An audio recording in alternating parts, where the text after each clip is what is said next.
Zé Dirceu, ícone do PT, é um criminoso reincidente que, por mais de uma vez, tentou subverter a democracia para que seu partido se perpetuasse ilegalmente no poder.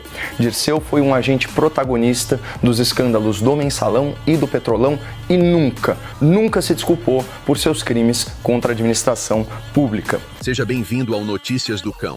Cada fato uma mordida. Caio Coppola incendiou o debate. Pôs fogo no lugar ao dizer verdades sinceras, que a maioria dos brasileiros sempre quiseram ouvir, ou sempre quiseram falar. Vida longa ao Coppola. A discussão se estende sobre a legitimidade de um criminoso condenado ocupar esse espaço democrático, impactando a imagem do Congresso e a representatividade política no Brasil. Caio, qual o simbolismo da volta de Zé Dirceu ao Congresso? Olá, Leandro. Olá, doutor Zé Eduardo. Saudações à nossa audiência. Bom, alguns fatos antes de eu emitir as minhas opiniões sobre esse lamentável episódio. Zé Dirceu, ícone do PT, é um criminoso reincidente que, por mais de uma vez, tentou subverter a democracia para que seu partido se perpetuasse ilegalmente no poder. Dirceu foi um agente protagonista dos escândalos do Mensalão e do Petrolão e nunca se desculpou por seus crimes contra a administração pública. Em abril de 2022 e fevereiro de 2023, o STJ, portanto, terceira instância do Poder Judiciário, condenou Zé Dirceu a penas que, somadas, ultrapassam 30 anos de prisão. Os crimes pelos quais o ex-presidente do PT foi sentenciado são corrupção passiva e ativa, lavagem de dinheiro e associação criminosa. Sim, eu concordo com você, telespectador. É um absurdo que um senhor com essa ficha corrida não esteja atrás das grades. Mas ainda mais assintoso é o Senado Federal estender o seu tapete vermelho e receber com toda a pompa um delinquente condenado que está cumprindo 3 décadas de pena por corrupção, ainda que em regime aberto. E sabem qual era a tarja da TV Senado enquanto esse senhor discursava? Senado celebra democracia brasileira. Uma afronta ao bom senso, um deboche com o povo e uma vergonha para o Congresso. Não existe democracia sem respeito à lei.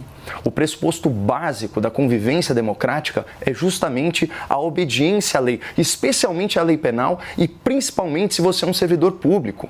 Portanto, um corrupto reincidente não deveria ser prestigiado dessa forma em uma casa legislativa. Guardadas aí as devidas proporções, é como se um condomínio homenageasse o ladrão dos seus apartamentos. Não faz sentido nenhum e é ultrajante. Portanto, ao retornar à cena do crime, o Zé Dirceu não está celebrando a democracia brasileira. Ele está, sim, celebrando a democracia brasileira.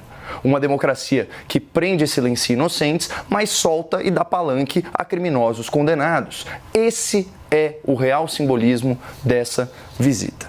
Bom, respondida a pergunta, eu separei aqui algumas pérolas do discurso para entreter a nossa audiência. Segundo o Zé Dirceu, aspas, a democracia está em risco no mundo, não é só no Brasil. E como exemplo desse fato, ele cita a guerra contra o povo palestino.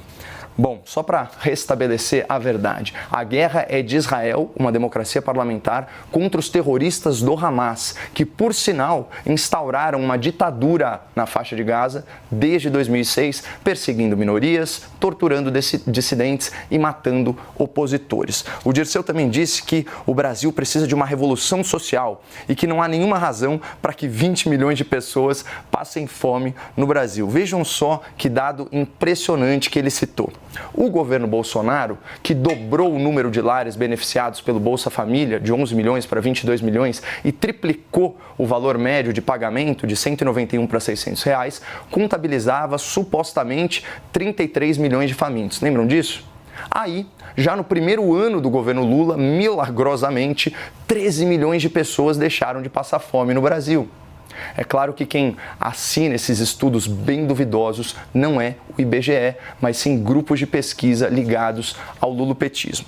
Nessa mesma toada, falando aqui sobre insegurança, ainda sobre insegurança alimentar, o Dirceu disse esperar que os agrotóxicos deixem de existir nos próximos 10 anos. Então, para começo de conversa, esses defensivos agrícolas são devidamente autorizados pela Anvisa, uma agência reguladora do próprio governo. E graças a esses produtos é possível possível produzir em escala e alimentar a humanidade a preços mais acessíveis. E aqui eu faço questão de registrar uma nota lateral. O PT adora falar que os sem terra são os maiores produtores de arroz orgânico do país e que esse é um modelo sustentável de agricultura. Pois é, isso não é verdade.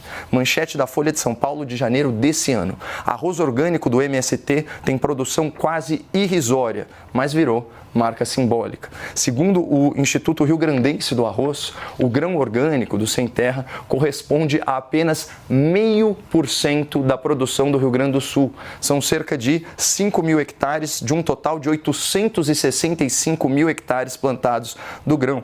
E pior, o valor desse arroz para o consumidor final, que é o que realmente importa, é de 20% a 100% mais caro que o alimento padrão. Então, como vocês podem atestar por esses exemplos que eu trouxe, o discurso do Zé Dirceu vem repleto de proselitismo e desinformação, o que me faz concordar com pelo menos uma opinião do nosso ilustre condenado por corrupção. A democracia está em risco no Brasil. Zé Eduardo, concorda com Caio? De forma nenhuma. Primeiro eu tenho que entender o que nós estamos discutindo exatamente. Nós estamos discutindo o discurso do Zé Dirceu? Então parece que esse é o objeto da matéria em discussão. Nós estamos discutindo as condenações do senhor Zé Dirceu. Eu poderia tecer vários comentários, inclusive discordâncias de algumas situações processuais que lá foram colocadas. Mas... Eu não estou na mesma categoria do senhor José Dirceu. Eu nunca cometi crime, eu não reincidi em crime, eu não cometi crimes contra a administração pública, eu não cumpro uma pena superior a 3 décadas de prisão, que por esse não ser um país sério, ele cumpre em liberdade relativa. Como você disse, quite com a sua liberdade. Zé, ninguém está discutindo se Zé Dirceu tem ou não o direito de ir ao Congresso. É óbvio que ele tem, senão não o exerceria, certo? Isso não seria permitido a ele. O que nós estamos discutindo não é a legalidade do ato, é a moralidade do ato, é o decoro do ato, do ponto de vista, né, que nós estamos diante de um criminoso reiterado, né? Foi condenado no mensalão pelo Supremo Tribunal Federal. Depois foi condenado em terceira instância em mais de um processo pelo mesmíssimo crime, que é um crime que subverte a democracia. O que era o Petrolão, senão a manipulação eleitoral, né, por meio do financiamento ilegal de campanhas.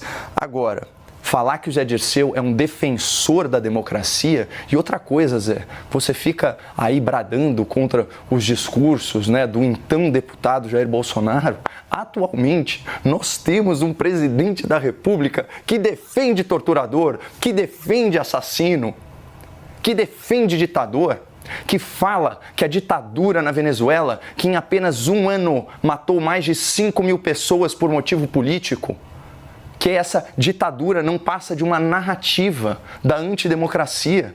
Portanto, você não precisa ir tão longe no seu exemplo. Fique no atual presidente da República. Já vai servir de boa comparação para você, né? Agora, é óbvio que prestigiar um corrupto é um assinte.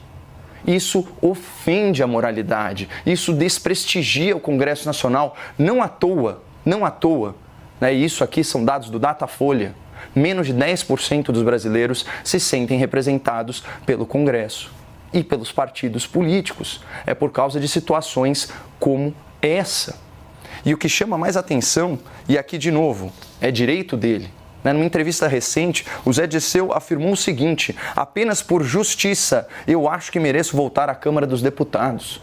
Vejam o conceito pervertido de justiça. Como assim um criminoso reiterado por crimes contra a administração pública acha que é justo voltar? Isso é como falar que ele lutava pela democracia. Não, Zé. A gente não pode reescrever a história, né? Todo mundo sabe a história da guerrilha do Zé Dirceu, da Revolução Armada. Ele pegou em armas não para restabelecer a ordem democrática e o Estado democrático e direito. Ele pega em armas para quê? Para estabelecer uma ditadura socialista nos modelos internacionais, inclusive relativizando a soberania nacional. Que bom que ele se desradicalizou, ou pelo menos assim finge. Talvez finja tão bem que de fato se comporte dessa maneira. Mas o fato é que a gente está diante de um cidadão que não é exemplar. Ele não pode estar numa celebração da democracia. Por quê? Porque ele tentou subvertê-la. Primeiro, num escândalo que visava, né, o suborno de um poder, né, do poder legislativo, para fazer as vontades do poder executivo, e depois por tentar subverter as eleições no esquema do Petrolão, que a gente já discutiu amplamente. Então, eu só queria deixar bem claro que eu não estou fazendo um protesto contra o direito dele ir e vir, se assim a justiça entende. Eu só estou questionando aí a moralidade mesmo do ato e o decoro dos parlamentares que prestigiaram, né, essa figura que ainda não está quite com a justiça. O discurso de Zé Dirceu ao retornar ao Congresso levantou questões sobre sua condenação por corrupção e a moralidade de sua presença. As falas de Zé Dirceu refletem controvérsias e desafiam conceitos de justiça e democracia, levantando dúvidas sobre como a sociedade e as instituições lidam com figuras condenadas por corrupção na esfera pública. Primeiro, será que a presença de Zé Dirceu no Congresso compromete a integridade institucional? Segundo, como a sociedade olha para líderes políticos condenados por corrupção? Pense nisso. Gostou do vídeo? Não se esqueça de clicar em curtir, compartilhar e se inscrever em nosso canal.